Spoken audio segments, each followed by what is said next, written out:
Yo, what's happening, y'all? What's going on? Welcome to the South Pod, where we cover the storylines and the stats of the yeah. What's going on, fellas? How y'all doing? That's good, bro. Man, I know what ain't good. And speaking of what ain't good, we gonna jump right into it, man. There were some games that were played, and there were some games that were laid. And Tampa Bay surely laid an egg in Miami, along with Carolina doing the same. But the odds Yeah. worked out in Carolina's favor, because all of a sudden Atlanta want to. Let's get into it, man. Whatever. Tampa Bay versus Miami. That was a horrible performance on both sides of the ball for Tampa Bay. Baker Mayfield threw two costly interceptions, and Tampa Bay's defense, as usual, couldn't stop nobody. The scheme is outdated, it's old, and as a result, that's what you get. Tampa Bay lost again for becoming 1-7 after the bye week, and they have been one of the worst teams in the NFL since week 8. I repeat, they have been one of the worst teams. They are statistically last in every defensive category, but your coach is a defensive coordinator. Statistically last for the last 4 years. So they got the possibility of finishing with an 8-9 record and still winning a sorry-ass division. Let that sink in. And they've been mediocre for the past, since 2019, they've been mediocre, period. Under Todd Bowles, this defense has been ass, but he still got a job. Regardless, Miami won the game, and then we switch over to Seattle and Carolina, which we all thought Carolina was going to lose that game. Seattle is a contender. Let's just call it what it is. They're a contender, but Carolina always play good against the good teams. They got a good track record, beating good quality teams this year, even though they're sitting at 8-8. So I have nothing else to say about those games. Rich, you got it. Yeah, I mean, Carolina does play well when it's actually against opponents like potential contenders. But last week we just didn't show up, man. We just trying to actually give the division away. And I also think that there's some other things that actually play because how everything is shaping up, man. With 18s being pivotal for everybody, it just seems mighty strange for a lot of different reasons. Atlanta will go out there and win, which we appreciate because it actually helped us out.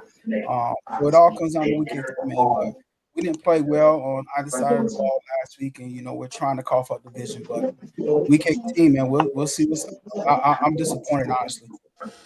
Yeah, I knew from the beginning, even before we played on Sunday and you guys played, when they came out with the stat, it was like, hey, this just in. Atlanta can play spoiler if they win out. They came out with the scenarios and stuff. And I told y'all the moment they came out with that scenario, I said, yep, Atlanta beating the Rams. Before the game was even played, I knew Atlanta was beating the Rams. That's just how they drew it up. So now they got to rely on somebody else to help them get in. That's not the recipe for a good coach to me when every year you're back into the playoffs. Fire that motherfucker, man. Go. Yeah. Come here, Cole. Just fire that motherfucker. Yes, definitely. My dog don't even want him, back next season, man. Ain't that right? That's just horrible. That is horrible as a head coach, man.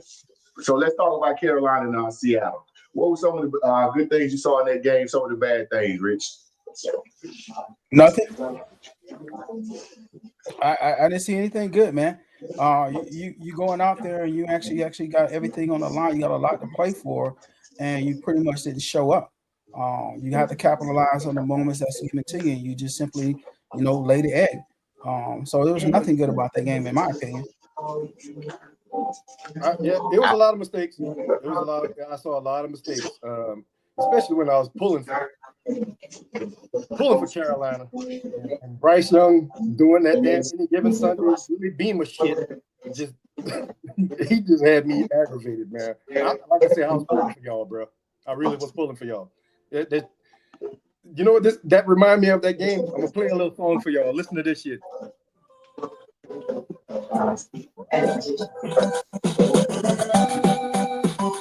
Tecmo Bowl. That's what we was watching this weekend. Fucking Tecmo Bowl.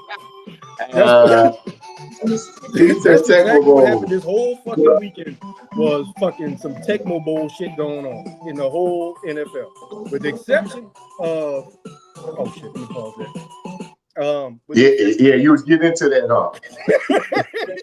with the exception of the 49ers coming out there and doing what they were supposed to do, and the Saints doing what they did, give him his props. But anyway, that's how I saw the recap of last week. Yeah, I kind of agree with you, Will. But Telly, I think Carolina's young, so they realized what was ahead, and they got caught looking ahead. I think that's what it was for Carolina. They know week 18 is what it is, so they got caught looking ahead instead of using that opportunity to see how they measured up against, one of the contenders. I chalked it up to a young team. They got a young coach, young head coach, and they got a young, inexperienced quarterback. They're young pretty much all around. So what you think? Yeah, there was a little talk about that of like if Carolina gets into the playoffs, are they ready for the playoffs based on their youth, like was talked about before? So are they? I mean, it's going to be good for them either way going into next season. The thing they've done this season, they can build up on and get that playoff experience if they were to get in. But as far as how far they go, maybe not too far, only because of experience. And all the teams they're going to play against, they all have a lot of experience. So if Tampa gets it together, then obviously you got playoff experience. You won a Super Bowl over the past 5 years. So you might catch somebody slipping. That's my take. I don't see anybody slipping, Telly. It sounds good, but there's a perennial matchup between the two best teams in the NFC South this Sunday currently, between the Falcons and the Saints, the two best teams in the NFC South, the way they're both currently playing. So I see Atlanta, inking this one out and getting a W, ending up on a good note for the season and saving Raheem's job. What you think, Ant? Man, it's been a crazy season for the South, man. I can't even call Sunday's game. I don't know which way it's gonna go. I would say based off the way the year's going, Tampa's going to end up winning because it's just the way how weird the season is, and they're not the better team. Carolina's the better team, but we just gonna see how that goes as far as the Saints and Falcons game go.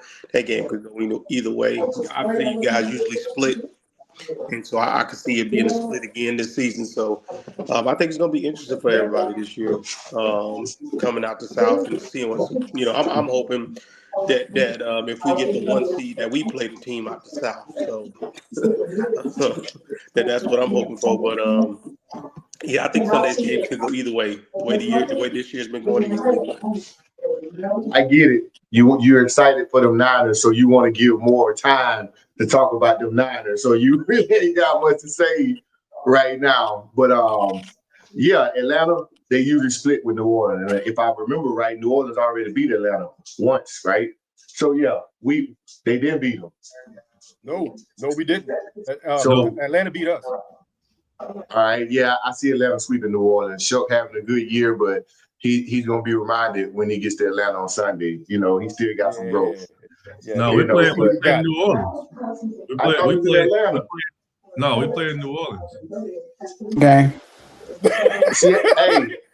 See how much awareness I got, man. I'm just like my head coach. I don't know what's going on in the division. Like that's crazy, man. I could have sworn that they were playing in Atlanta. That's what they were broadcasting on Monday night. Was they coming to Atlanta? Somebody pull it up, man. Are we sure? Vegas. Yeah. I'm looking at it now, man. We played in New Orleans. But I see Atlanta winning. I'm telling you, watch. Mark my word. You saying it. I mean, Telly, I understand your thought process in this game. You don't want Raheem to come out on top. I get I it, saw the but game was in Atlanta. that's what I thought. I saw it was in Yeah, Atlanta. that game is in Atlanta. Is that Mercedes? Yeah, it is. It is in Atlanta. That's how bad I want us to lose. It is Oh in Atlanta. shit! Yeah, it's in Atlanta. And I'm Right. looking at the shit. Yeah, I was like, wait a minute now. That's why I give Atlanta the nod. The nod. You know, Yeah. for the game. And speaking of Atlanta, man, I'm telling you, that's if I was an Atlanta fan, I'm telling you, I would be pissed, man, at how the team is performing right now down the stretch. Down the stretch, I would be pissed. You move maybe 2 more games, and y'all would have won them 2 games or whatever. Y'all would be in first place. What do you contribute to though? What do you contribute to? NFL politics or players actually just playing better, Raheem coaching better? What do you contribute to? What the hell? Man, I know you've been off the channel for a couple of weeks. I'm asking that question. What do you contribute to? You can't even ask that question about Raheem doing anything better, bro. No, I don't know what it is, man. Outside of, I think Corey called it. We talked the other day about there being, Raheem and some of the team came from the Rams organization, so that was probably a layup. Trying to help me save my job. It happened early in the season with the Commanders. Helped me save my job from Dan Quinn. That game was the same. It was like first half to let y'all get off, and then second half my guys practice a little bit to get us back in. So, because Rams still knew they had an opportunity to win and get the next seed, that 5th seed. So they all right. If they get 6th seed, it is what it is. So they had really nothing to lose by losing that game to Atlanta. That's all they helped Raheem out. I'm gonna piggyback off of what Ant was saying, based on how the division has gone, Tampa wins the division. Let's play that scenario out.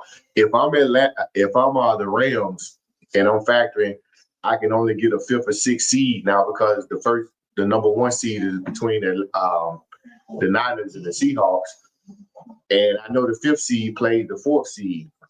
I'm okay with giving Atlanta that game, because I know who I'm getting in the 4th seed. So if Tampa won, the Rams torched our ass. The game was over before halftime. They lost to Carolina now, so they flipping the coin like, hey, like Ant said, I'm gonna want to play the NFC South. I'm gonna want to play the number 4 seed. I got a chance to advance into the next round, but it just depends on what Carolina team shows up. So the Rams, Stafford is known to throw a couple of games. I.e., he did it against Carolina. They should have won that game, and he did it Monday night. Even though the boys they fought to come back, and I thought Atlanta was gonna give us another 28-3, which oh my God, they pulled it out though. So if you one of them teams, the 1 and 2 seed is up for grabs, and you position. Now it's all about positioning. I would want the 5th seed. I really would.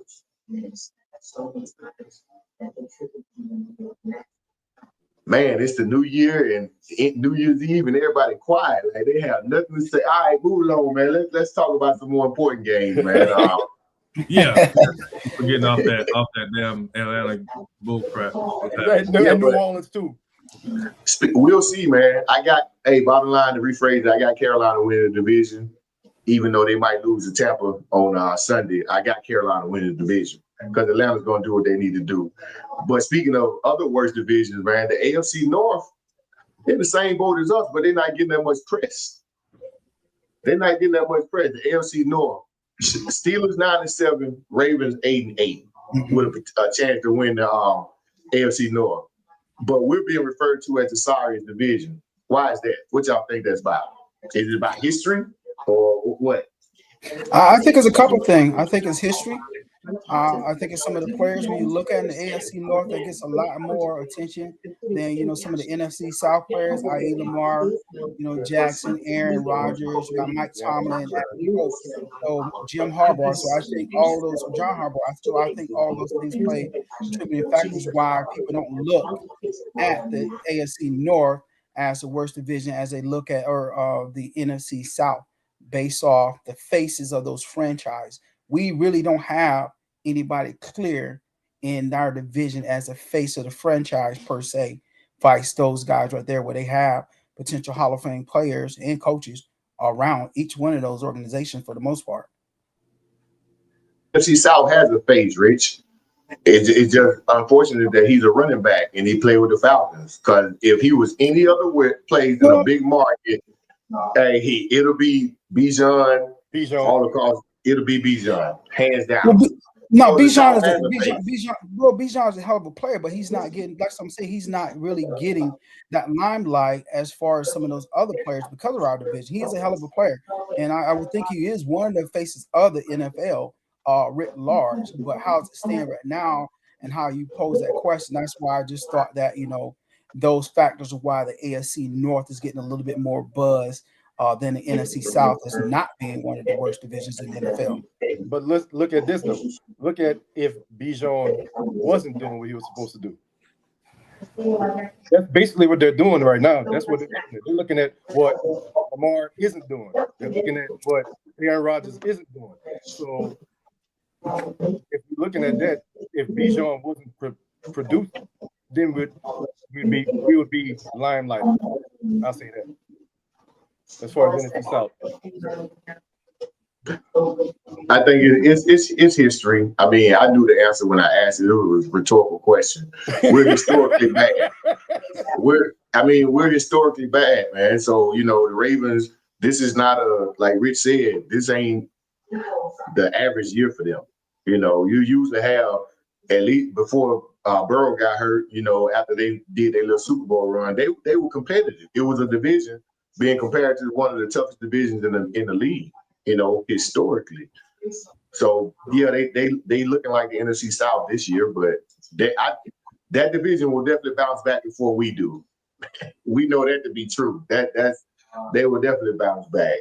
So I still think that Cleveland Browns helped the Steelers get that W, but we're not going to talk conspiracy theories. Y'all seen the footage. You seen the Shador pass to number 44. You saw the coverage or lack thereof trying to get out of the receiver way and let him catch. Man, they playing in our face, literally. They are playing in our face. And I know you saw it. I sent the video. I know you saw it. Yeah, I didn't agree with you. I don't think it's a conspiracy theory. I mean, when you ask, you ask.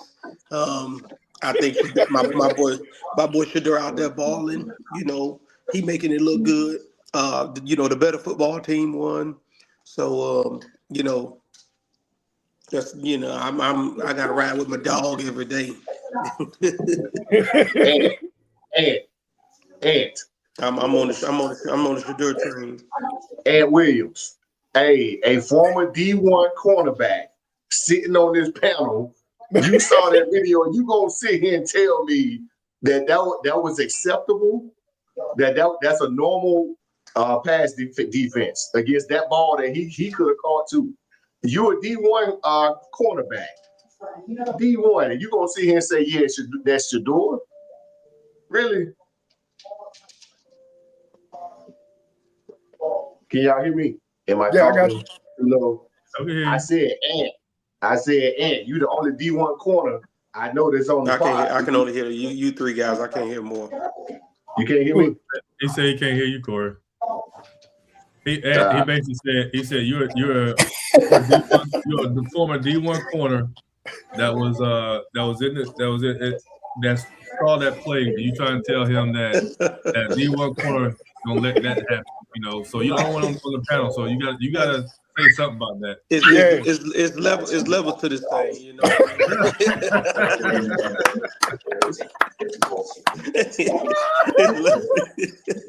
It's levels to it.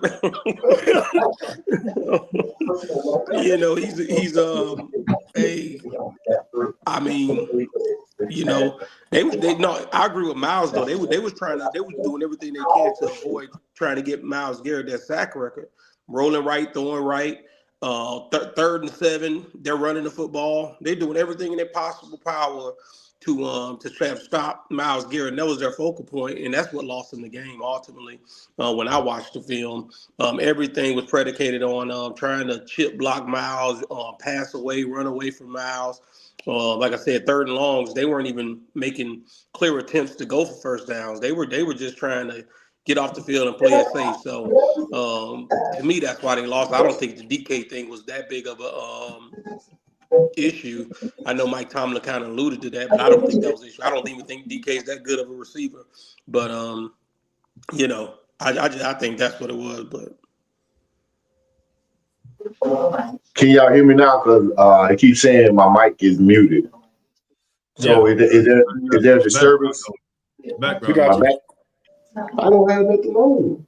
The TV on, something over there. Nah, man, it's not. Appreciate the assist though. But yeah, speaking of Shedeur, let's talk about it. Is he making a name for himself in a good way? Regardless of if it's a good way or a bad way, there's going to be something to talk about in the media. So yes, I think he is, but the media is gonna run with it, man. Regardless of what he's doing, he's in a no-win situation, and all he can do is continue to prove himself.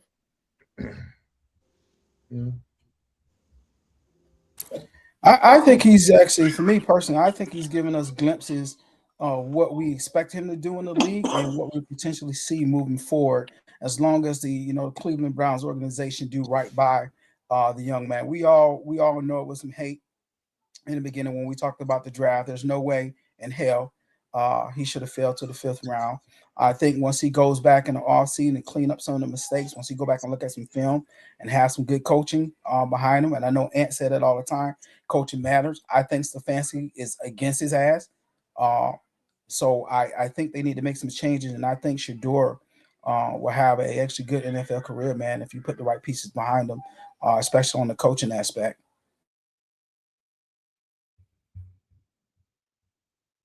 Yeah, man, it's a lose-lose situation, to be honest with you. I do believe in Stefanski as a play caller, but just as a play caller, I don't believe him too much as a head coach. I mean, there's certain characteristics you have to have as a head coach.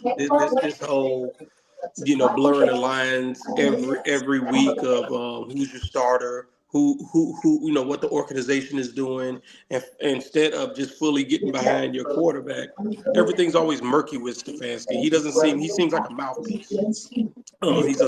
He's just doing what he's told to do, and those are not good characteristics of a head coach. And teams like Cleveland, they usually hire fall guys. They usually hire guys that they can control. So until they get to that point, like I said, to me, it's a lose-lose situation. But I think Shedeur does have the skills to be a number 1 quarterback in the NFL. I agree, but I know one thing for sure: they definitely not a playoff team, man. And speaking of playoff teams, we got the playoff is shaping up. Is the picture blurry, or is it a clear, champion coming out of each of these divisions? What's your thoughts on it, Telly?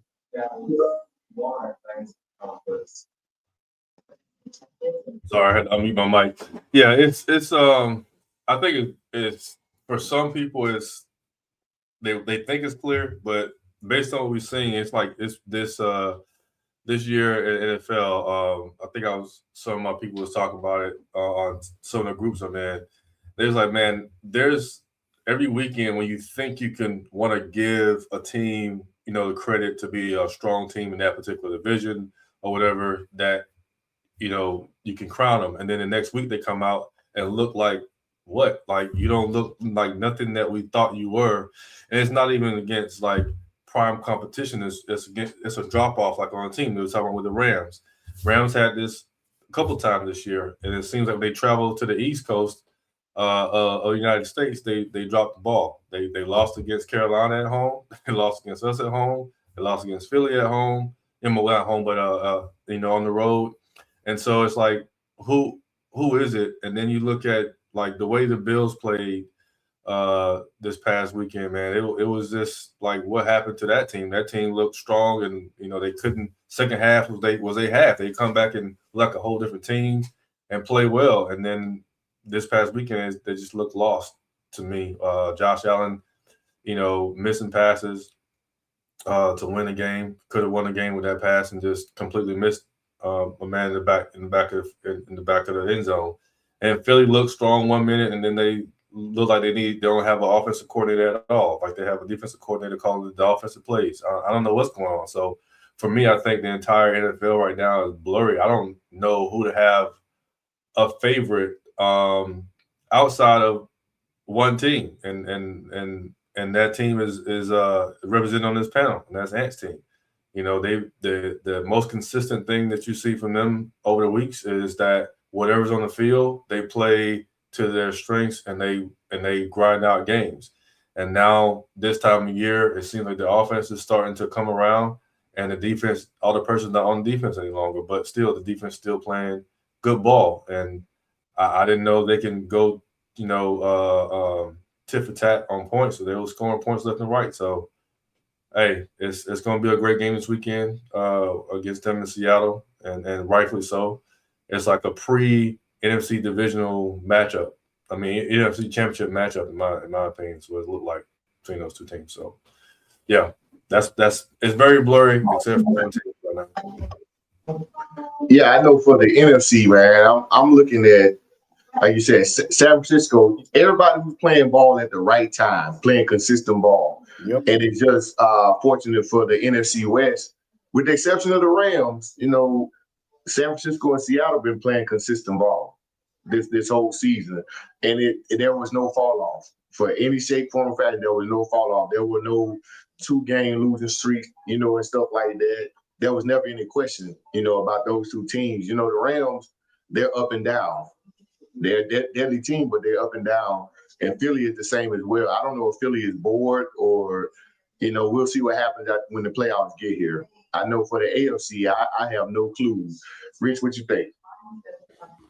First and foremost, and I know, and I go back a lot, about the quarterbacks, situation in San Francisco, but you got to give them kudos, man, especially with how decimated that team is with extra injury. So I'm impressed with that overall, that San Francisco, we're still talking about San Francisco, given the significant injuries to the players and them actually, putting the pieces on that field to actually get back.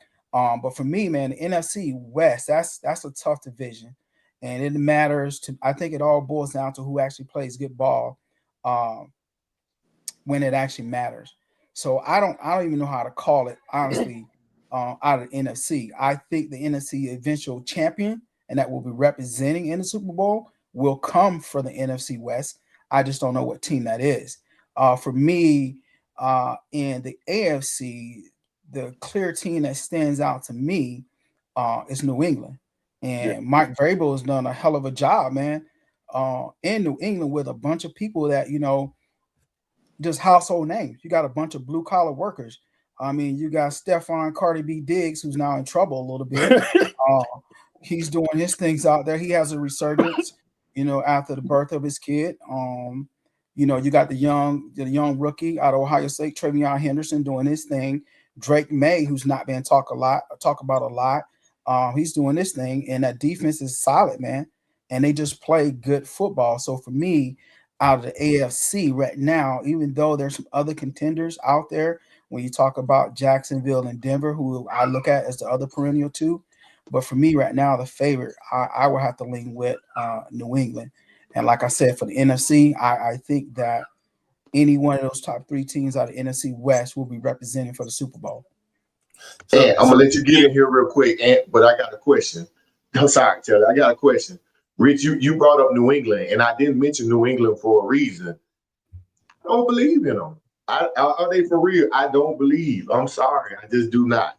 That's why I did not mention New England. I would love to hear y'all thoughts. I'm a firm believer in New England. I believe I think they're well coached. I think that they're the most balanced team in the league. They run the ball well. They pass the ball well.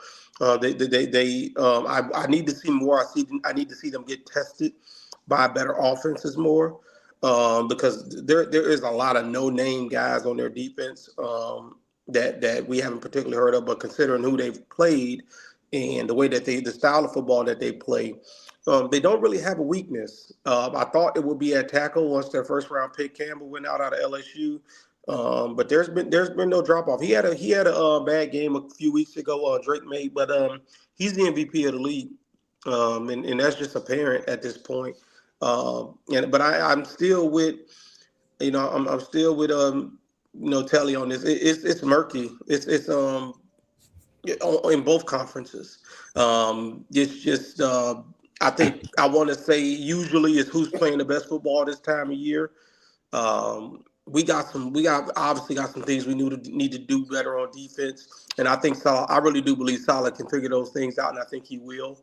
But I still think that the way we're playing on defense, we can't expect to go in and win a Super Bowl or to make it to the Super Bowl if we're going to play defense this way.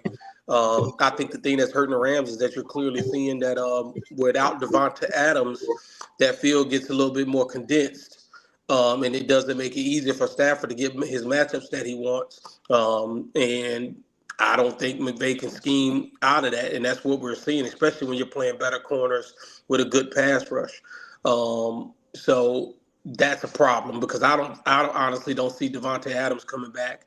If they are a wild card team, I don't see him coming back that wild card game. I mean, the man's 30, well over the hill for a receiver, and he got a hamstring injury. Or quad or whatever they call it, man. That man ain't coming back until at least they make it to the divisional round. So they're and I mean at the best they're going to finish as a wild card team anyway. So that's just what it is. I think Seattle has a lot of problems. I don't think people are mentioning the problems that Seattle got. I watched that game. I mean, Sam Darnold's giving the ball away week after week after week. He's playing terrible first halves of football, and he's been allowed to get away with it week after week. So I think if we could jump on top of these boys early, and we take advantage of the opportunities that Sam is going to give us, I think we can really beat Seattle. So the defense is legit, though. They definitely got the dogs up front. So it's going to be interesting to see how this weekend shape out. And I love your unbiased takes when it comes to the NFC West. I love it. It's always, y'all can work on some stuff, but everybody else got flaws. I'm just saying, but everybody else got flaws.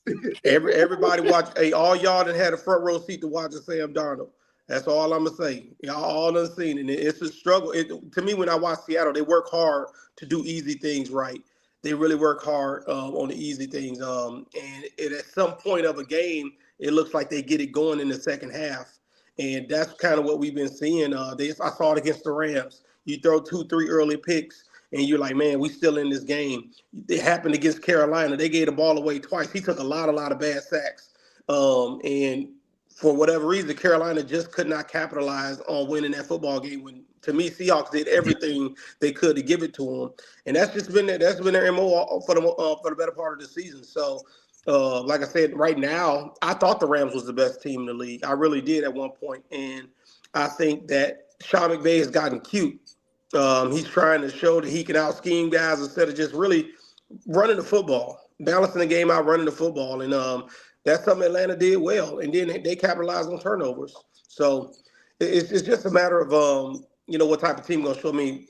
Clearly, LA got some special teams issues. They're firing everybody now. They've been firing people all year, so they believe they got special teams issues, and so we'll see what happens.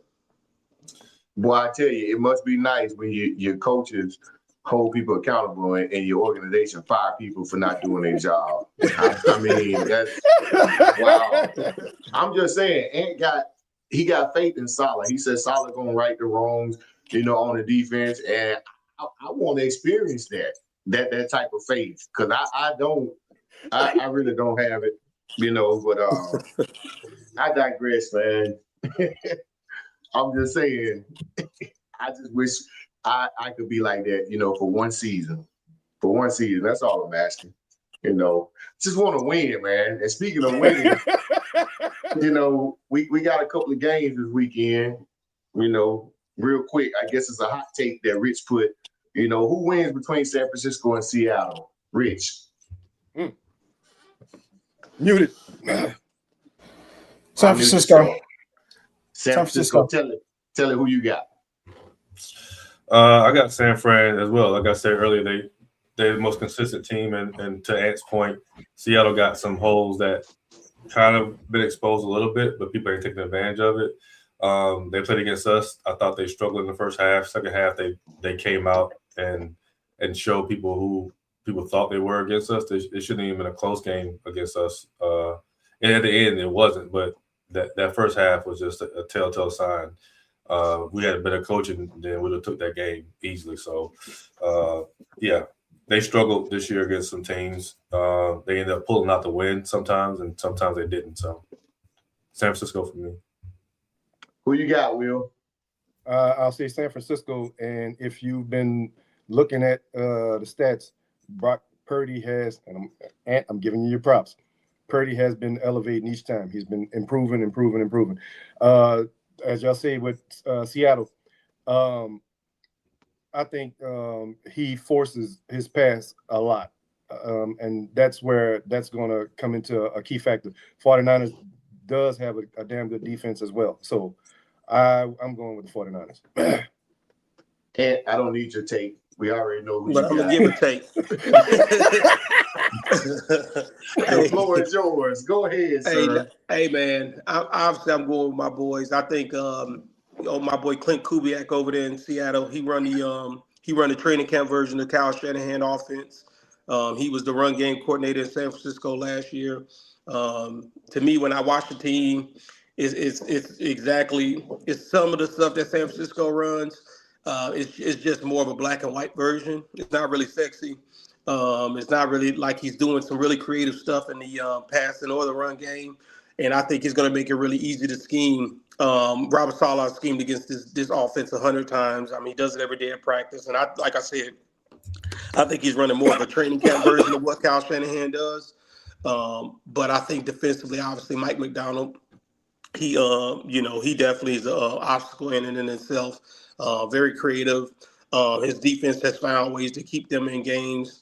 And for that reason, I think it could be a tight one. But I think if we can minimize our turnovers and capitalize on the ones that I think Sam Darnold is going to give to us, I think we can run away with a pretty big win in this game. We shall see, man. So it's unanimous. San Fran is going to win. So I'm definitely going with San Francisco. What about Baltimore and Pittsburgh, man? We talked about this previously. I think does Lamar play, or should he play? What y'all think? I think he's playing, man. They said today he practiced, so they said he was out there at practice today. I think he's playing. Yeah, I think he's playing. Do I think he should play? Probably not. I think you should actually shelf him until and if you make the playoffs. But I think he's definitely playing. And I'll go ahead and give you my winner, which I think Pittsburgh gonna win that game. I'm Go ahead, Will. I'm gonna go with Baltimore, and I'm gonna say this. I'm gonna say that Lamar is not going to play, and they're going to show that Baltimore can beat Pitt without Lamar, which is gonna actually gonna tailor into that trade talk. That's all I'm saying. So I'm gonna say Baltimore over Pitt. All right, let's go down this rabbit hole since you brought it up. Not yet. Tell me.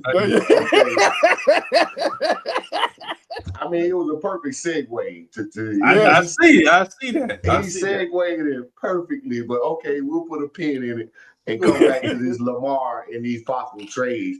I'll say this, as far as the game goes, they played Green Bay and they fed that beast back there. That offense was simplified and they fed the beast. So to me, you still had a dual threat with Huntley at quarterback, and he ain't a bad passer. You know, when that run, I don't think any quarterback is a bad passer when they got a running game like that. You know, when the running game is doing that, all you got to do is don't fuck it up. Get your check downs, whatever. Do the play action, strike when necessary.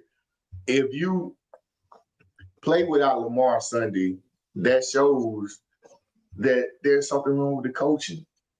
And it's like that y'all don't know how to scheme with Lamar in the game, or you refuse to call a complete game, because that game right there, that's how they should have been playing all year. That's how they should be playing all year. So go ahead, Ant. I mean, I think it goes to show. I don't think it's a scheme issue. I think it's a Lamar issue.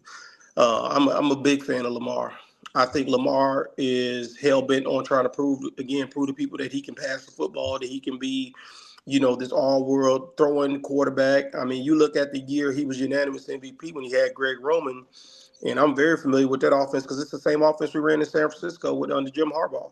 I mean, that's the offense that, man, we gonna run the ball and simplify the passing game for the quarterback. Because again, when you have a run game like that, you don't need to have the craziest run game. You just need to mean the passing game. You just need to play action, roll right, roll left. I mean, if Lamar's rolling, he's taking a linebacker with him. If he play action, Henry gonna take a linebacker with him. So it's gonna open up pass windows across the middle of the field and on the outside. So I think it's just a thing where like Lamar wants to just show people under Todd Monken that he could be this passing quarterback. They can run that same offense all the time. They don't do any design quarterback reads. It's significantly down from what it was during the years when he won unanimous MVP. They don't use that big fullback no more that they got back there. And you saw all that on last weekend. You saw all that. Everything that they was doing was running right to your face. I mean, they coming out there with 2-3 tight ends, and it's clear what they about to do. And they just say, "Hey, man, line up and see if you're gonna stop us." They ran all three running backs. They ran all three running backs: Ali, Keaton Mitchell, back to Henry Samo, and again, you know what's coming, but can you stop it? So Baltimore can play like this all the time. It's a choice. And I think it's really just a Lamar thing. I think Tyler Huntley obviously doesn't have, the credibility to go in there and be talking about what he like to see, offensively, whereas Lamar does. And I think what you saw last weekend was a clear thing of what Harbaugh wants to do with Lamar, but just can't because Lamar has a lot of influence in the offensive room. So. Yeah, the Ravens are a hard team to figure out, man. They have everything they need to be successful, but they're just not successful in the postseason. They got it all, and it'll be pretty interesting, to see what happens with the Ravens in the offseason, which we'll talk about. Since Telly said I can't talk about it right now. Eagles versus Washington seems like a clear-cut game. It's just a matter of the Eagles fine-tuning their game for the playoffs. I will say this, man. Cooper DeJean is playing pretty good ball, man. I'm impressed. Philly defense is waking up. That offense is still, wishy-washy, whatever. But that defense, man, the defense can carry them a couple of games. That's all they need. They just need Jalen to get hot for maybe one or two games, maybe. They don't count the champs out. That's all I'm saying. So Washington is a fine-tuned game for them. Do we even need to discuss Washington that is a scrimmage game? Nah, Washington's a scrimmage game. They just need to make sure Philly, that is, stay healthy. You got Jalen Carter come back, and you see the difference, that he makes when he's healthy. But that's a scrimmage game for those boys. But we all y'all said that it's a scrimmage game, and the reason why I put it in there today to talk about is because it's just like our games, right? It doesn't matter what record it is. That's a rivalry game. Yep. That is a rivalry game. And so you can't never just say it's gonna be this, especially with the way Philly's been struggling. And I haven't seen anything from them that shows me of what I'm gonna get, the next week. The defense is playing well. They starting to wake up a little bit, but I don't think that's a game that you can just pinpoint that's going to be a Philly win, right? You can't say that. And what if Philly loses? What does that do to the shakeup in the playoff picture? Yeah, I agree with you, Telly. I think 100%. I mean, I don't see anything from the Phillies offense that scares me at all outside of who those players' names are. The defense is playing lights out. The defense is why they even have won most of their games, if not by all of them, because they have not had an offensive explosion all year. I think the offense is too simplified. I don't even think they do the basic and fundamental things well. I think I could easily see Washington winning this game. I mean, it wouldn't even surprise me at this point. I wouldn't be surprised if Philly. I don't count them out because they are the champs, but I wouldn't be surprised if Philly's one and done at home. They're just not. They don't look well. Losing Kellen Moore is huge, and that just cannot go unsaid. Kellen Moore is a experienced play caller. He adjusted things well last year. I just think having a guy that's never called plays in the NFL and Pachulo, whatever his name is, it hasn't looked good. It's too simple, and I think again, I wouldn't be surprised at all if Washington walked away with this win at all. I mean, I hear what you're saying, but this game doesn't even matter to Philly, man. So I'm not putting too much stakes. Why not? I mean, why would you want to? That's what you want to go in the playoffs off of? I get it. Yeah, sure. But I no. And you're feeling yourself because y'all, your Niners looking like beasts. So you just like you talk man. We gotta call it what it is, man. Philly been struggling offensively all year. They cannot find their footing. There's nothing that with that team, man. You want to go in here and at least put some points up on them boys. You want to go in there and have an easy win, be able to sit your starters by the second half. Okay. All right. So we giving the Commanders a little nod. Okay. Well, it's a division game though. Remember, even though it don't mean nothing. Think about it. Who wants to be the spoiler? I mean, any team with a record, a losing record, that's going against a returning Super Bowl team, you're going to want to be a spoiler for them. So Philly I got a question. I got a question. Philly really isn't playing for anything. Do we agree? As far as seeding, right? They're not, right? So if they said they starters, what if they said they starters? I mean, they said they starters. Yeah. So this we debating Philly and Washington. We really talking about that? I'm not debating it at all because it's a big scheme. It really doesn't matter at all. I'm just putting a point out there. That's all. I know what Ant doing. He want to tamper the wheel and Philly going in and losing. So I'm just giving facts, bro. No, I agree with Ant on the standpoint that you should want to go into the playoffs on a high and win that game. Yeah. But at the same time, it goes back to what you guys fucked up and did, in Tampa, Corey, and actually played Mike Evans and those guys early, and they got hurt, and it cost you. I truly think that actually cost you guys, and you start playing like shit. So why sacrifice that when it has no meaning? You're not going to actually move up as far as your seating whatsoever. You do want to get out there and make sure everybody's on the same sheet of music and playing ball well, but it's the fucking Commanders. But you said they're going to change, Rich. It will change. If Philly loses this game, they drop to third. They only have one playoff game at home. That's the wild card game. If they win, they lock in. They have a chance at finishing number 2, which gives them 2 home games. That does mean something. This is not a mute conversation because you feel that the Commanders are inferior to those guys. But again, to the point, tell me when has Philly offense looked worth a damn? True. It hasn't. It hasn't. Yeah. Well, you can't just dismiss that, bro. That means something because the people who they play against going forward if they lose a damn game. It's an important conversation, bro. And best believe they're gonna watch the film. I get it. Who's scared of Josh Johnson? I get it. Rich. Hey, Rich, the glass is half full. I get it. I get it. I understand. This is a crucial game for Philly. They cannot lose this game. We got it. And on to the most important game of the weekend, Tampa versus Carolina. Tampa gonna win. Tampa winning. Just to save Todd Bowles. Tampa gonna win, watch, and you're gonna be hotter than fish grease. Tampa can win the game. Long as Atlanta win, we're still good. Tampa can win the game. We just need Atlanta to win as well. So I agree, Rich. I agree.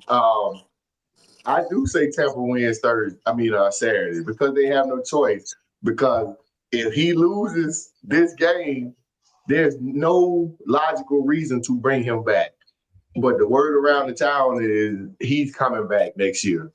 So you basically telling me as an organization, you just signed him for a 3-year extension, in the middle of this season. You signed him for a 3-year extension. I did the math. He's making like $3 million. That's the lowest head coaching salary in the NFL. I'll eat that 3. I'm pretty sure we can. I'm pretty sure we can start a GoFundMe right here in Tampa, and the city of Tampa will cover the cost of that $3 million to get him out of here, bro. They seriously talking that he might actually stay, as the head coach. This is unbelievable. I don't understand it whatsoever. And help me find the logic in this, man. I'm sure you can spin it some kind of way. Hey, look, bring my boy 49er legend Todd Bowles. Bring him back to Tampa. Let him finish his job. I don't see no reason why Todd Bowles shouldn't be back. I think this is good for football. I think it's good for the South. I mean, bring them back, bro. I mean, I'm gonna be honest with you too. Hey, Baker Mayfield needs to shoulder some of this fucking load too. I think a lot ain't being talked about when you talk about the defense, and I get it. But I'm talking about Baker out here playing like hot shit. That man looked like Tua and Russ. Like, I mean, it's bad out there. I have no clue what Baker's seeing, what he's doing, and I don't think it's just the injury. I think the injury is a cop-out. I really do. He's just not playing good football right now, and I think you can look at Todd Bowles easily. He's low-hanging fruit, and when you don't want to, a lot of people don't want to say Baker based off how he played early in the year, and they want to say it's an injury. Look, everybody hurt. And if you that hurt, don't play. But he's out there losing his team football games just as much as the defense is. So I think it's both of them. So what you gonna do with Baker? I'm glad you brought that up, bro. They now it's reported, like you said, his right shoulder is hurting now. Now the whole time we all saw the left shoulder was the one that was hurting when they played the Rams and he had a sling on. Now all of a sudden it's the right shoulder because he done threw a plethora of interceptions. So I'm definitely with you. He should not get an extension this offseason. They were talking about, like you said, he was in the conversation for MVP at the beginning of the season. So they were like, yeah, Baker about to get the bag. Tampa needs to extend him right now. Based on what I ain't nowhere in hell he getting a contract from me. It's like, hey, big dog, you got 2 more years on this little deal. We got it. Nah, don't play it out. Since you were hurt, our pockets are hurt. So we're going to wait till our pockets get healthy. If you're healthy, then we pay you. Nah, man. Baker is 3 people in that build 4 that need to be held accountable. Jason Light needs to be held accountable because you didn't make a trade at the trade deadline. You thought what we had in house was good, and everybody kept screaming they're not. Obvious, Todd Bowles, Baker Mayfield. So I said 4, right? So, and Josh Broussard. I don't know how you can't scheme a game for all them weapons you got. I don't know how you can't. And they were all talking, hey, when we get all the weapons back, this offense is going to hum. The offense put up more points injured than they did healthy. They put up more stats. Baker was an MVP candidate with an injured offense. Now your offense healthy, and you look like, what you say, Tua Winston? He look like Tua Winston. That's what he looks like. So damn. But what we're talking about the game. We're talking about Tampa. See, Rich, you get to sit back, man, and let the destiny fall in your lap. Rich gets to sit back. That's a wonderful place to be right now. That's a wonderful place. Rich, you got to do a show up, Rich. No, it absolutely is. Absolutely. I mean, it absolutely is. I mean, because the ball is in our court. We still have to get out there and play well, against Tampa and hopefully pull out a win. And also we'll be rooting for Atlanta as well. But you still gotta get out there and actually perform, man. Because I wonder, no matter who wins the NFC South division, how far do you actually go in the playoff? True. And what and then I know it's a question we're probably gonna talk about next year. What do we need to actually build upon to actually go into the 2026 season on a positive note? One of the questions I got for you, Corey, and the rest of the panel, is Mike Evans done after this game? No, he already said he can't end on a sour note. He said when he broke his collarbone, it put a sour taste in his mouth because he realized how much he missed the game. So he coming back. He'll be back for one more year. Now my question, I don't know who he coming back to, Rich. Because I know me, I'm gonna go to a contender. You already got Tampa wrapped up. The city is yours. I ain't coming to play for no BS. I'm not coming back to play to fight to be 8-9. You know what I mean? I wouldn't do that. So he coming back. Yeah, absolutely. Absolutely. We just don't know who he coming back to.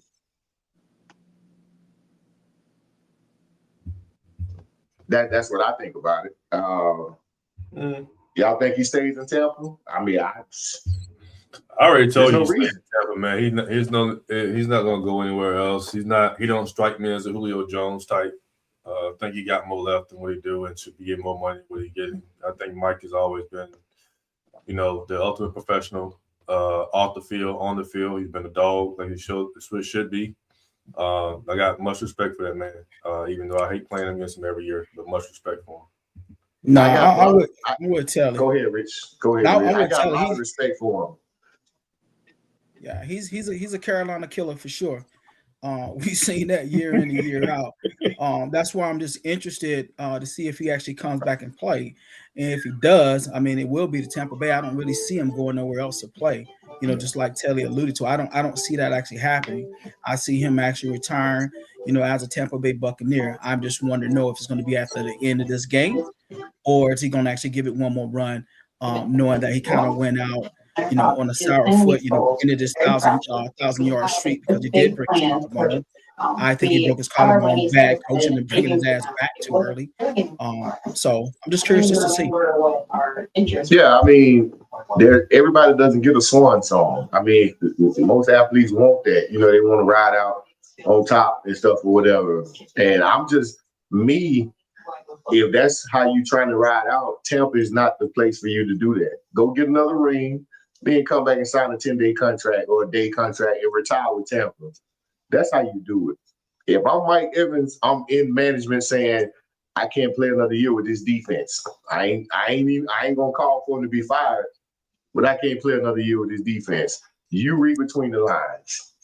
So here's a segue. You're talking about defense. I'm not sure if you guys actually saw. I know we're not supposed to talk about that team with the star on their helmet. But do you see Tampa Bay likely picking up the latest release Cowboy and Mr. Diggs? You guys definitely need a cornerback. No, that's Dean 2.0. Your best ability is availability, Rich. No, nah. Although his play does mimic the Tampa Bay secondary right now, he fit in perfectly. So nah, I don't see it. I don't know what they're gonna do, man. Trayvon, one of the worst corners in the league, man. Has been. He had an outlier year. That is one of the worst corners I've ever seen. I mean, and I'm not even trying to be funny. He's a safety.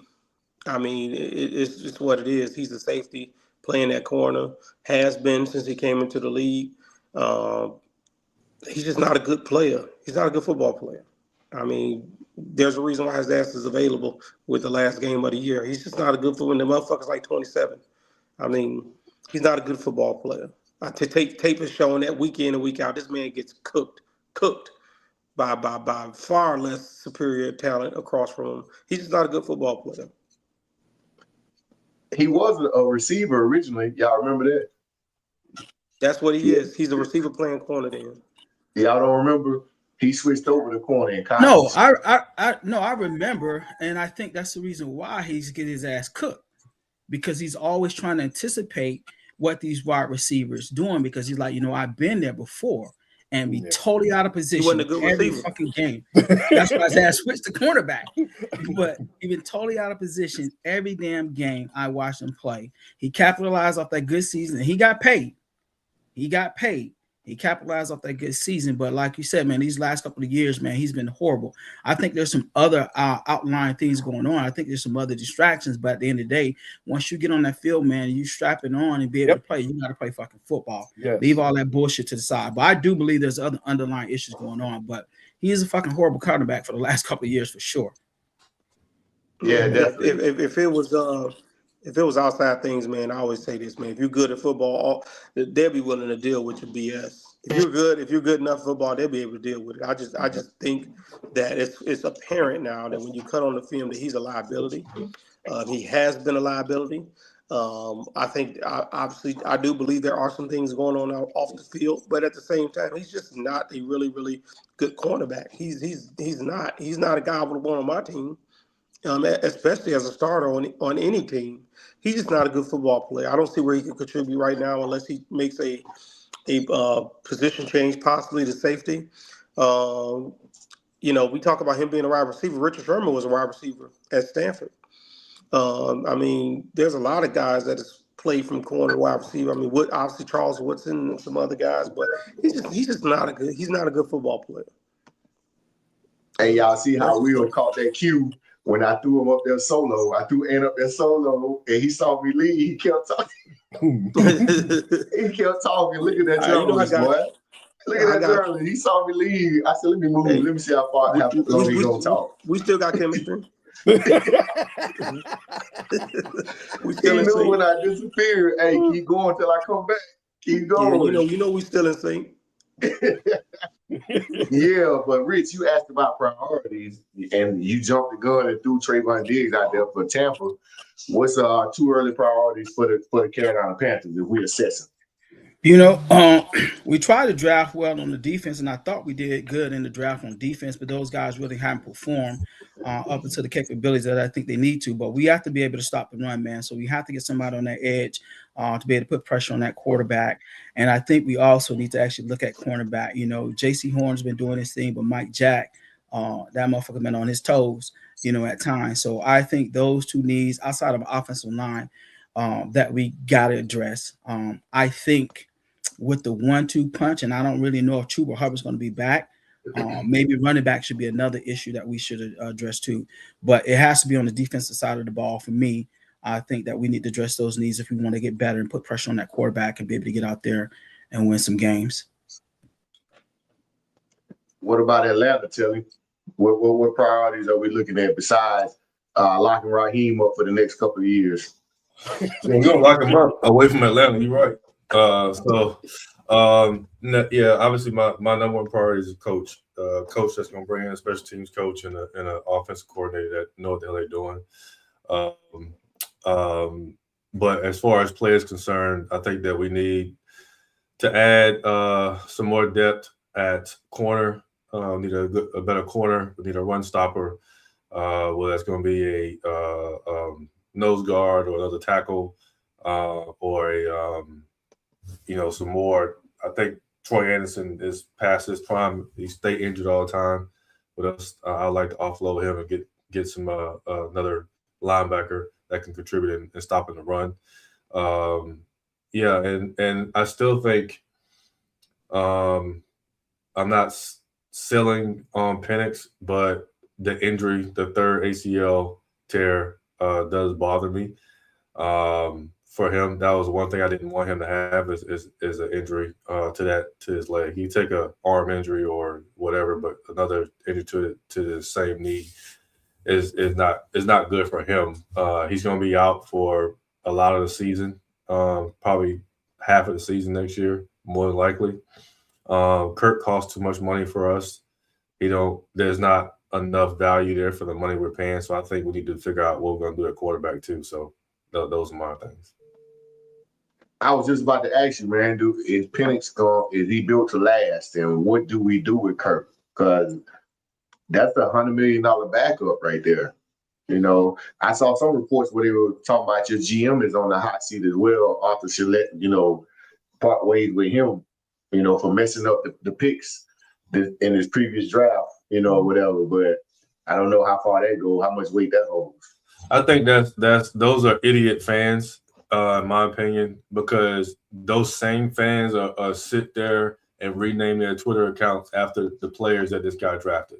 So if you look at what the team is now, James Pierce had 8.5 sacks, leads the team. Well, actually, he's tied now with a second-year player and sacks on the team, 8.5 sacks. We as a team has 52 sacks this season already, which is amazing from what we had last year. So that's drafting. That's drafting. That's getting talent.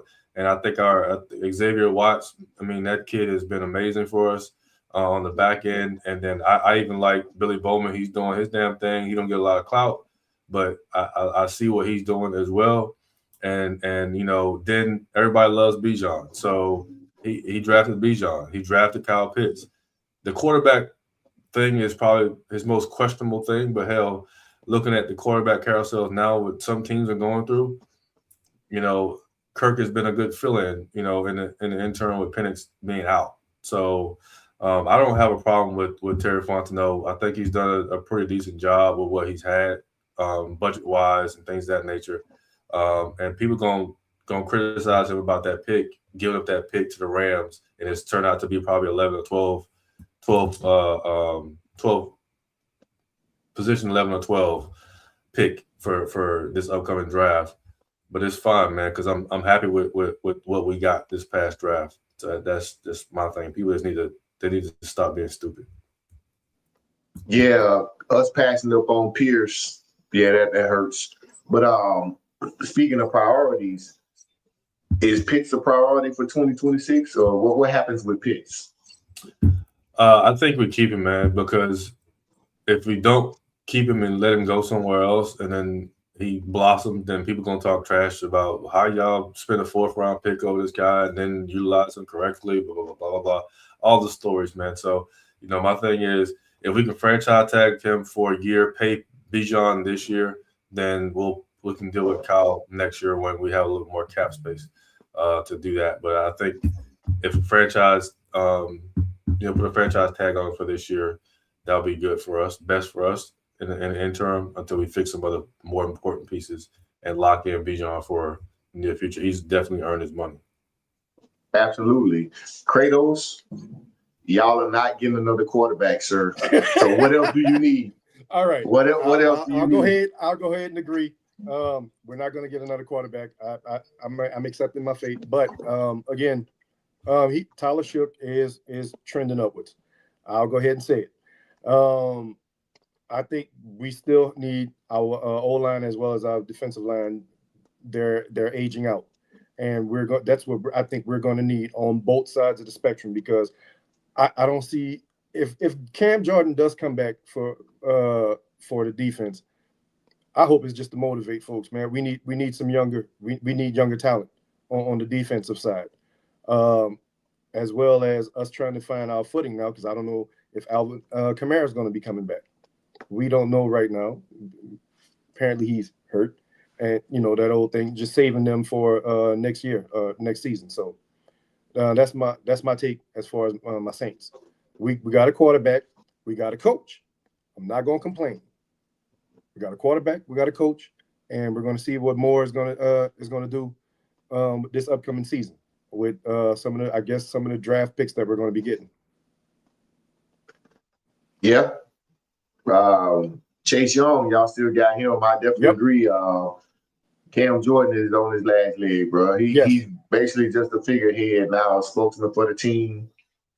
You done got what you're going to get. Cam, to me, is like Mike Evans. He embedded in the city of New Orleans, so that's where, it's going to end for him. The only thing the Niners need to do is get healthy. They drafted well, traded, picked up some picks, so I think the Niners just need to get healthy for next year. I don't see any glaring holes other than Trent Williams getting old, and he's still dominating though. So I don't know what the Niners need as a priority. Oh yeah, man. I think the same thing. Just keep building on defense. Obviously, with our first 5 picks last year, we went all defense. All those guys are starting, which is awesome. It's good to see the young guys play. This is the direction I like to see a lot of teams take. I don't understand why you have 11 picks. You take all these guys, and sometimes you don't play them at all. By the time they even get on the field, you're trading them for whatever reason or they're free agents. I think this was a rebuild. Obviously, it was a rebuild year for us. We let a lot of guys go. And I think when you understand the game of football, you understand why, even though it hurts to let go guys like DeForest Buckner and Eric Armstead and Dre Greenlaw and Talanoa Hufanga, Debo Samuel, but you have to trust what your foundation is, man. And if you have a coach in place, you believe in a Ricky Pearsall. You go out, you draft a guy like Jordan Watkins. You elevate guys like Jawan Jennings, and you get these young D tackles, C.J. West and Javon Hargrave, or the young guy we got out of Texas and Mikael Williams. You just got to keep going and keep doing what those guys were guys we drafted too. So I like what we're doing. I think you only get better by playing.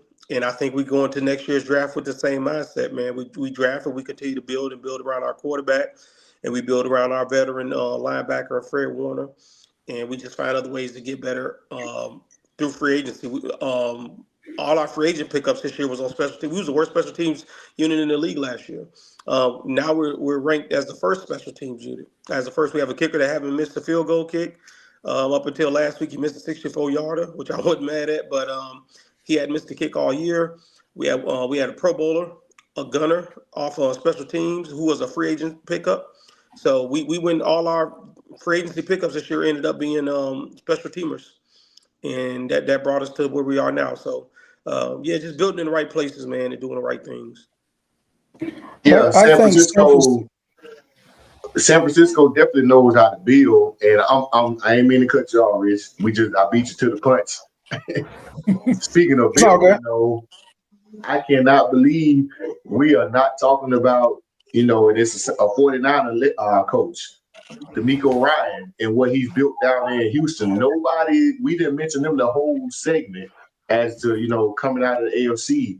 You cannot tell me with that defense that they don't have a chance based on how the AFC, is looking. You can't tell me Houston doesn't have a chance.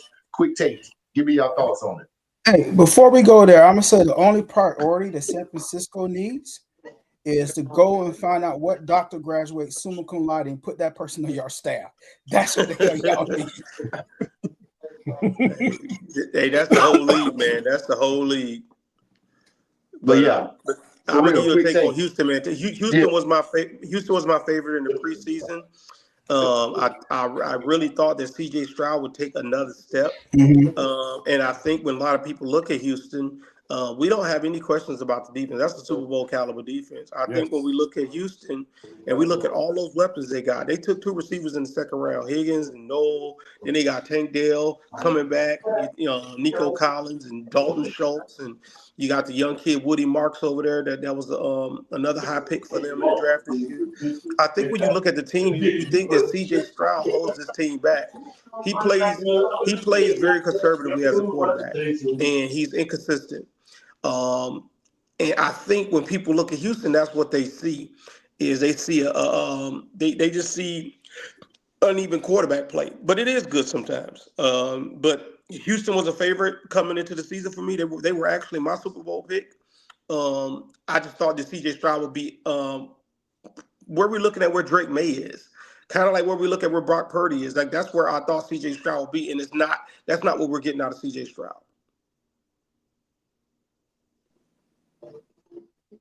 Nobody else got to take on Houston. I mean, I think they got to do more on the offensive side of the ball. Like everybody said, they got a hellified defense, man. And kudos to D'Amico Ryan and that staff. But CJ has taken a step back, and he has to perform for his team. He is the face in the franchise. He is the face of that franchise, and they have to have good quarterback play for them to actually get out there, especially with the talent that they surrounded him with. It's a little bit off with the running back game, but Woody Marks has stepped up, when Nick Chubb wasn't doing what he needed to do. And also without Joe Mixon, that was huge too. So I think that in order for those guys to be successful, CJ has to step it up. Yep. Yeah, I think the Texans are a team that know that people shouldn't want to play, right? the way it's chopping up right now, that they probably gonna come in as a wild card, and so I think they can beat anybody they're gonna match up against in the wild card wild card game.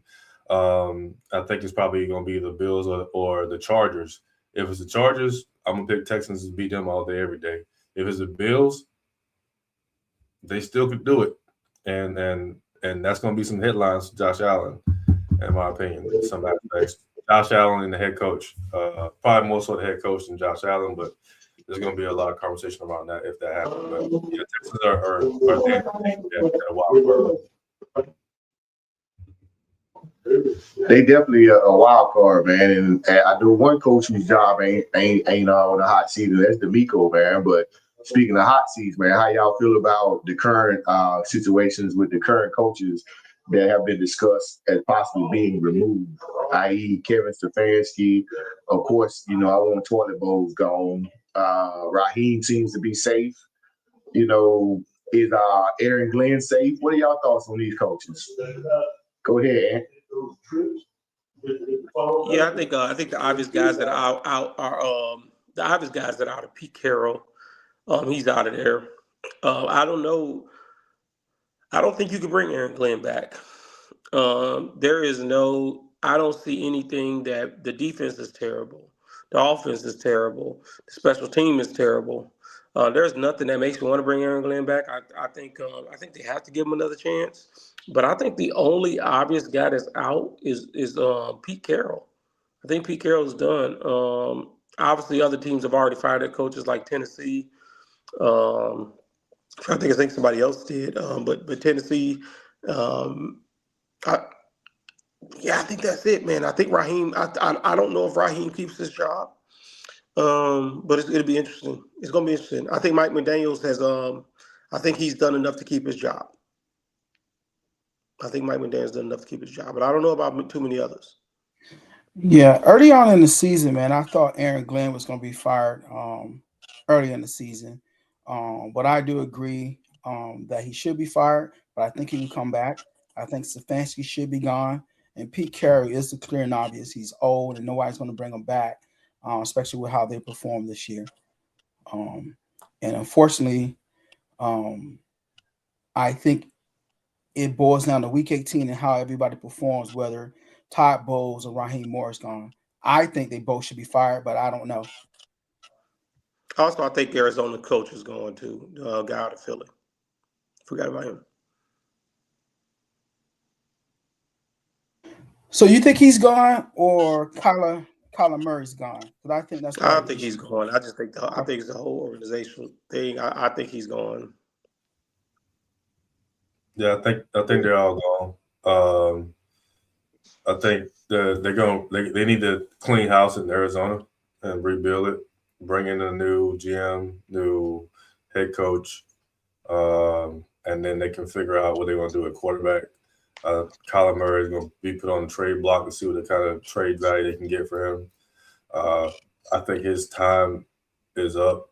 For anybody to have a mandatory film watching in their contract, that's despicable, man. That's just So I don't know how you move past that. I don't know who's going to take him, but hell, it might be us. We do stupid ass stuff, so we probably do pick him up. But I don't know.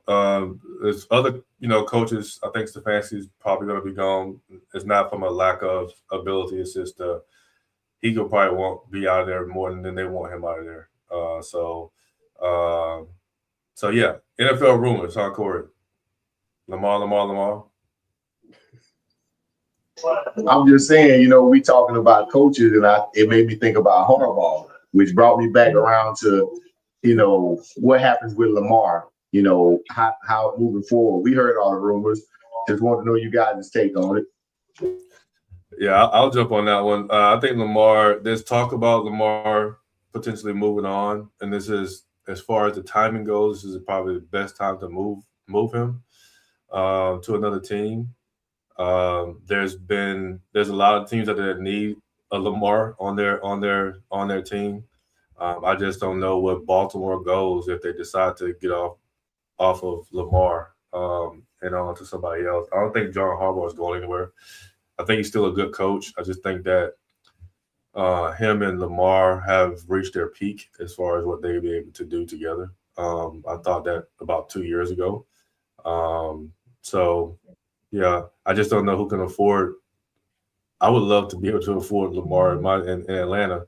Having that man, seeing that man play on that turf, will be Mike Vick flashbacks with the running backs that we have, adding him. He does do pretty well at throwing the ball from time to time.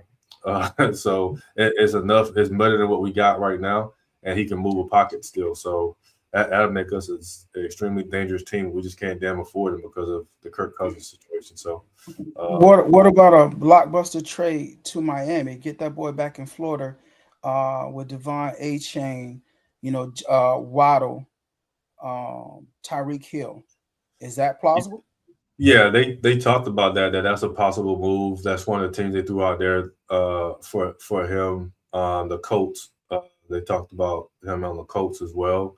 But Taylor, defense ain't terrible up there. They got some stuff, but they blew a wide for Sauce Gardner to give up those first round picks like that. So the Colts will be a stretch, but they still have an opportunity to pick him up. Yeah, I don't know because they got value with Daniel Jones, hurt quarterback. They got value with that, so they can probably move him, to Baltimore. They can absorb that contract. So, yeah, that could happen. But Miami, I think it fits. They have the money to make him fit. They could get off Tua. There's some pieces there, but I don't think that's a really winning recipe for Lamar, in my opinion. You kind of beat me to the punch because that was a question that I was going to ask. Where does Lamar fit? And so far, you said Miami. You also said Atlanta. He would be a good fit for Atlanta. Where? What else? That's a pipe dream. That's a pipe dream. Yeah, I know. I'm just saying hypothetically. Yeah. Yeah, that's all. I mean, I think, Lamar's an interesting thing. I mean, he's not leaving Baltimore. Hypothetically, if he was to leave Baltimore, the only place he could go is Miami, or would want to go, more than likely. I'm agreeing with you, Indianapolis. That was horrible asset management when you talk about giving up 2 first-round picks for a Sauce Gardner. I don't know who they thought they were. They were not a Sauce Gardner away from anything. I don't understand what that was about. It just can't make sense. You're never a corner away from winning the Super Bowl. You're just not. So I'm not understanding giving up 2 first-round picks for a corner. It's crazy to me. I mean, if it ain't an edge, you could be an edge rusher, a tackle, maybe a wide receiver, but you ain't never a corner away from winning the Super Bowl. I promise you. They were basically saying Sauce Gardner is Dion. That's what they were trying to say. I was just about to say you took the words right out of my mouth, Corey. Man, look, no, man. Hey, look. Dallas won some Super Bowls and went out and got Dion after that. So we had Dion first. They beat us. We was a corner away because we couldn't stop Michael Irvin. So we went out and got Dion. But you're never a corner away when you're in the situation that the Colts is in from winning the Super Bowl. So that was just bad asset management. But again, I expect teams like that to do stuff like that. But yeah, so we'll see. Well, Lamar's gonna be in Baltimore, man.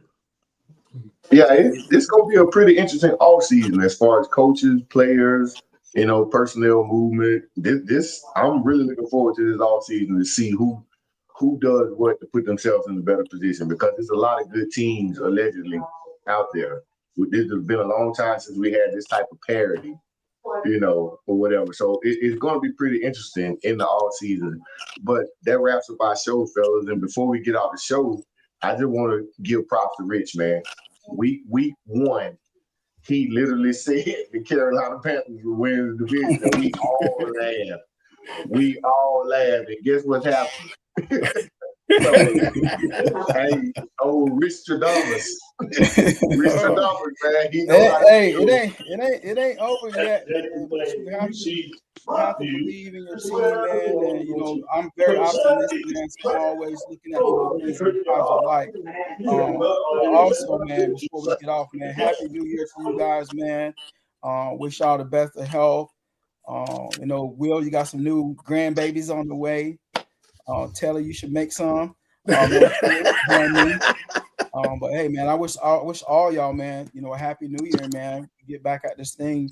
Yeah, I got one, man. Happy New Year there, Birdie. Happy 55th to my Oh boy, shit, Mo. yeah. happy Yeah, 50th, man. boy. Mo about to be 55. Man, that's crazy. But yeah, man. Happy birthday to Mo. Happy New Year's, gents. Yeah, happy New Year, Mo. Absolutely. That Dick 50. Welcome to Hey, the club. appreciate it. I knew they would tell you they did that. I knew. Hell yeah. Hell yeah, OG. Hey, Right. Welcome to the 50 Club, there, OG. Yeah. Hey, that's when the bones start aching and the sights this start birthday going is bad. bittersweet, man. This birthday is bittersweet. You know, I get to see 50, but it's the 50th year of the Tampa Bay Buccaneers, and they shitted on me like this. You know, God damn. can't win for losing, man. It's crazy. It's diabolical. But that's the end of the show. Hey, Go happy ahead, New like, Year, follow, y'all. subscribe. You Happy know, New Year.